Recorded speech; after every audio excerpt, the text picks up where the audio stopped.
Assalamualaikum warahmatullahi wabarakatuh. Bismillahirrahmanirrahim. Nahmaduhu wa nasta'inu wa nastaghfiruh wa na'udzu billahi min shururi anfusina wa min sayyiati a'malina. May yahdihillahu fala mudilla lahu wa man yudlil fala hadiyalah. Asyhadu an la ilaha illallah wa asyhadu anna Muhammadan abduhu wa rasuluh. Allahumma sholli ala sayyidina Muhammad wa ala alihi wa sahbihi wasallam. Amma ba'du. Ayuhal hadirun rahimakumullah, marilah kita bersyukur tidak henti-hentinya kepada Allah Subhanahu wa taala yang telah memberi rahmat kepada kita, dan kemudian Rasul yang telah membawa agama Islam ke hadirat kita, kemudian tentunya kepada orang tua syariatnya yang telah mengandung, melahirkan, membesarkan, mendidik dan menjaga kita. Pada kesempatan yang sangat singkat ini saya akan membawa tema tausiah yang berjudul interaksi anak dan orang tua. Hadirin yang berbahagia, dalam hadis Ibnu Umar, qala Rasulullah sallallahu alaihi wasallam, inna likulli sajaratin samaratun wa samratul qalbi alwaladu. Yang artinya sesungguhnya bagi tiap-tiap pohon itu ada buahnya, dan buah hati adalah anak. Sungguh suatu kebahagiaan bagi seorang yang telah menikah jika mendapatkan titipan anak. Ketika kandungan mulai terdeteksi sebagai janin, maka doa-doa keselamatan pun diluncurkan demi kelancaran kelahiran dan kecemerlangan masa depan si calon anak tersebut. Berbagai persiapan pun dilakukan untuk menyambut kelahirannya. Semuanya dilakukan demi sang jabang bayi yang belum tentu kehadirannya akan membawa kebahagiaan bagi orang tua di masa dewasanya kelak. Tapi sambutan diisi dengan pengorbanan senantiasa meluncur, tak pernah habis, bagaikan air sungai yang mengalir tak pernah henti, sesejuk air mata yang tak pernah mengering berhenti, bagaikan pelangi yang senantiasa menyinari.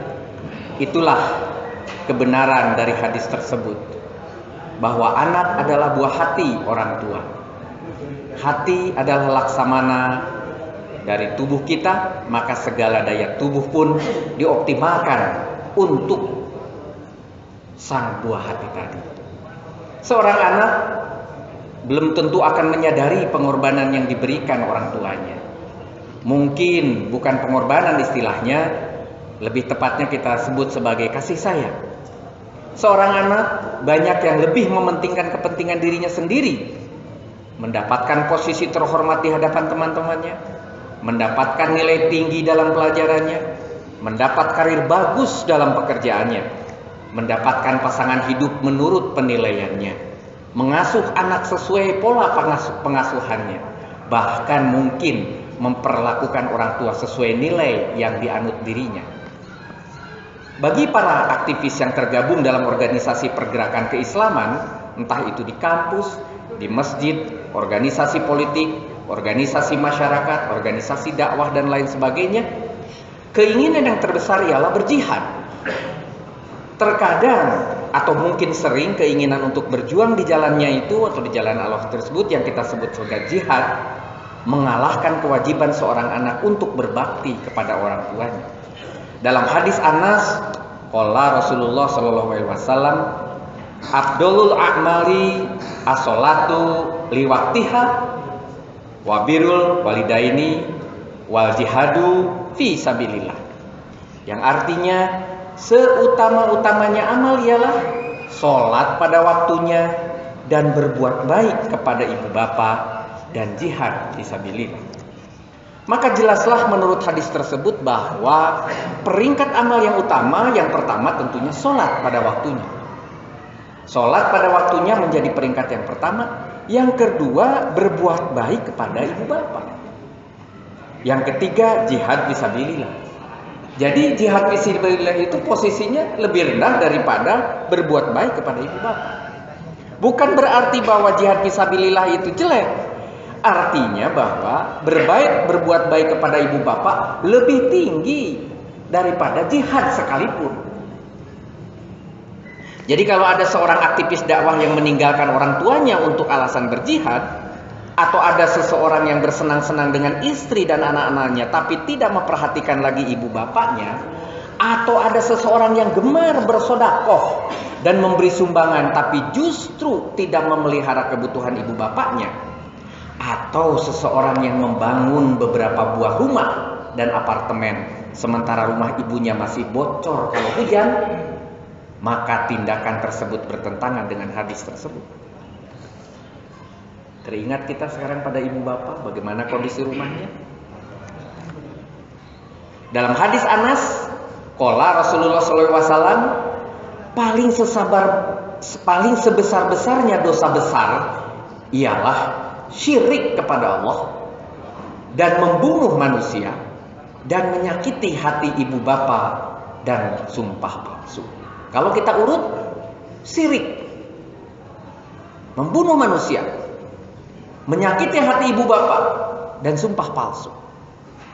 Jadi kalau dibandingkan dengan teman-teman siapapun yang melakukan tindakan syirik, itu sudah paling tinggi, paling besar dosa. Diikuti dengan membunuh manusia, menyakiti hati ibu bapak, itu urutan yang ketiga, baru sumpah palsu. Menyakiti hati kedua orang tua adalah salah satu dosa besar, bahkan menduduki peringkat ketiga dosa-dosa besar dari hadis tersebut.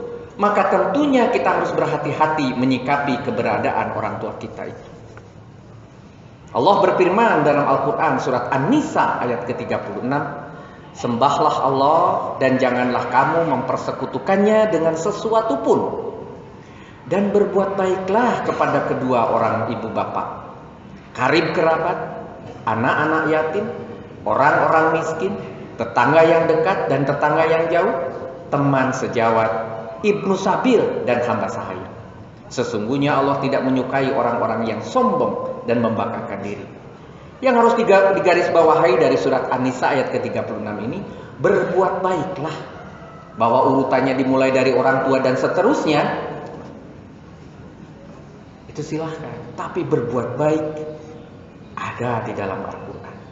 Ingat ketika Rasulullah SAW datang menjenguk mayat Alqamah, setelah ibunya memaafkan dosa Alqamah yang lebih mementingkan istrinya daripada ibunya, sehingga ibunya sakit hati, sampai Alqamah susah meninggal dunia, Rasulullah bersabda, wahai kaum Muhajirin dan kaum Ansor, barang siapa yang melebihkan istrinya dan mengalahkan kepada ibunya, maka tentulah laknat Allah kepadanya dan tak akan diterima daripadanya amal-amal yang wajib maupun sunnah. Sudah capek-capek kita beramal, berpuasa, beribadah, dan sebagainya, tetapi kemudian apabila kita melebihkan istri kepada ibu saja, sudah menghancurkan semua amal-amal kita. Semoga hikayat Alqamah menjadi pelajaran bagi kita semua sebagai seorang anak agar bisa bersyukur kepada orang tua. Nomor 2 yang kita patut disyukuri setelah kepada Allah Subhanahu wa taala adalah orang tua kita sendiri, yaitu ibu bapa kita yang setiap saat menyayangi kita. Membantu kita ketika kita sedang kesulitan seperti kita di sini. Mendoakan kita supaya kita berhasil sejak mulai sekolah, kerja, usaha, berumah tangga dan lain sebagainya. Apalagi kalau pikiran kita layangkan pada masa kita masih dalam kandungan ibu kita. Bagaimana ibu kita berjuang dalam keadaan lemah yang terus makin lemah. Ditambah ketika kita mau lahir antara hidup dan mati, ibu kita berjuang untuk mengeluarkan kita yang berada dalam kandungan ketika lahir sampai berlumuran darah. Dan coba kita pikirkan bagaimana sayangnya orang tua kita kepada kita ketika kita masih bayi, masih anak-anak, masih remaja, dewasa, dan sampai kita menjadi orang tua dan anak-anak kita juga, orang tua dari anak-anak kita, yaitu orang tua kita sudah memiliki cucu, orang tua kita masih saja menyayangi kita. Coba kita pikirkan lagi bagaimana kita dengan enaknya memakai segala fasilitas yang komplit karena orang tua kita berkecukupan. Mau apa saja kita tinggal ambil. Dan bagaimana dengan kekayaan yang kita miliki? Apakah kedua orang tua kita juga bebas memilikinya. Seperti yang kita lakukan terhadap kekayaan yang dimiliki kedua orang tua kita dahulu? Pada umumnya tidak. Pada umumnya, harta anak adalah harta anak. Sulit dinikmati orang tua. Tapi harta orang tua, semuanya dinikmati anak. Sampai ketika meninggal pun diwariskan kepada anaknya. Maka pantas Allah Subhanahu wa Ta'ala memerintahkan kepada kita untuk berbuat baik dan bersyukur kepada orang tua kita, yaitu ibu dan bapak kita. Sebagaimana firman Allah dalam surat Luqman ayat ke-14. Dan kami perintahkan kepada manusia berbuat baik kepada kedua orang ibu dan bapaknya. Ibunya telah mengandungnya dalam keadaan lemah yang bertambah-tambah dan menyapihnya dalam 2 tahun. Bersyukurlah kepadaku dan kepada kedua ibu bapakmu, hanya kepadakulah kembalimu. Oleh karena itu kita wajib, saya ulangi, kita wajib berbuat baik kepada kedua orang tua kita dan bersyukur padanya atas apa yang kita dapatkan dari orang tua kita. Seperti yang difirmankan Allah dalam surat Al-Isra ayat ke-24, dan rendahkanlah dirimu terhadap mereka berdua dengan penuh kesayangan dan ucapkanlah, wahai Tuhanku, kasihanilah mereka keduanya sebagaimana mereka berdua telah mendidik aku waktu kecil. Seperti yang sering kita ucapkan dalam doa kita, Robbirhamhuma kama rubayani shoghiran. Dan jangan sekali-kali kita durhaka kepada kedua orang tua kita sampai-sampai kita membantah perintah ibu kita saja. Allah Subhanahu wa Ta'ala akan murka kepada kita walau dengan mengucapkan sekalipun. Seperti yang ada di dalam surat Al-Isra, yaitu ayat yang ke-23, ayat sebelumnya. Dan Tuhanmu telah memerintahkan supaya kamu jangan menyembah selain Dia, dan hendaklah kamu berbuat baik pada ibu bapakmu sebaik-baiknya. Jika salah seorang di antara keduanya atau kedua-duanya sampai berumur lanjut dalam pemeliharaanmu, maka sekali-kali janganlah kamu mengatakan kepada keduanya perkataan dan janganlah kamu membentak mereka dan ucapkanlah kepada mereka perkataan yang mulia. Ridho Allah tergantung ridhonya kedua orang ibu bapakmu, dan muka Allah juga tergantung dari murkanya kedua orang ibu bapakmu. Ini adalah Al-Quran surat Al-Isra ayat ke-23. Malahan Rasulullah SAW sendiri mengatakan bahwa di antara dosa besar adalah seseorang memaki-maki orang tuanya sendiri. Bagaimana sabdanya di dalam hadis yang diriwayatkan oleh Al-Bukhari. Diriwayatkan dari Abdullah bin Amr radhiyallahu anhu, dia berkata, Rasulullah Shallallahu alaihi wasallam pernah bersabda, di antara dosa besar adalah apabila seseorang memaki-maki orang tuanya sendiri. Ditanyalah oleh seseorang, ya Rasulullah, bagaimana seseorang memaki-maki orang tuanya sendiri? Rasulullah SAW bersabda, seseorang memaki-maki ayah orang lain, kemudian orang lain tersebut membalas dengan memaki-maki ayah orang itu. Begitu pula seseorang memaki-maki ibu orang lain, kemudian orang lain tersebut memaki-maki ibu orang itu.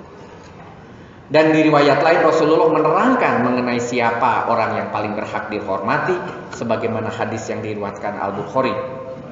Diriwayatkan dari Abu Hurairah radhiyallahu anhu, dia berkata, seorang laki-laki menemui Rasulullah Shallallahu alaihi wasallam kemudian bertanya, ya Rasulullah, siapa orang yang harus saya muliakan?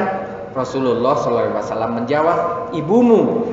Laki-laki itu bertanya lagi, setelah ibu saya siapa? Rasulullah Shallallahu alaihi wasallam menjawab, ibumu. Tanya laki-laki itu selanjutnya lagi, berikutnya siapa? Rasulullah Shallallahu alaihi wasallam menjawab, ibumu. Laki-laki itu bertanya lagi yang keempat kali, berikutnya siapa? Rasulullah Shallallahu alaihi wasallam menjawab, ayahmu. Hadirin yang berbahagia, mudah-mudahan renungan ini membuat kita berpikir bahwa kedua orang tua kita adalah orang yang paling berjasa dalam hidup kita. Dengan hormat kepadanya dan memuliakannya adalah suatu kebaikan bagi kita. Robbik firli wali walidaya warhamhuma kama rubayani shoghiran. Ya Tuhanku, ampunilah dosaku dan dosa ayah dan ibuku, serta kasihilah mereka sebagaimana kasih mereka kepadaku sewaktu masih kecil. Itulah doa yang sering kita ucapkan. Mari kita ucapkan bersama-sama 3 kali.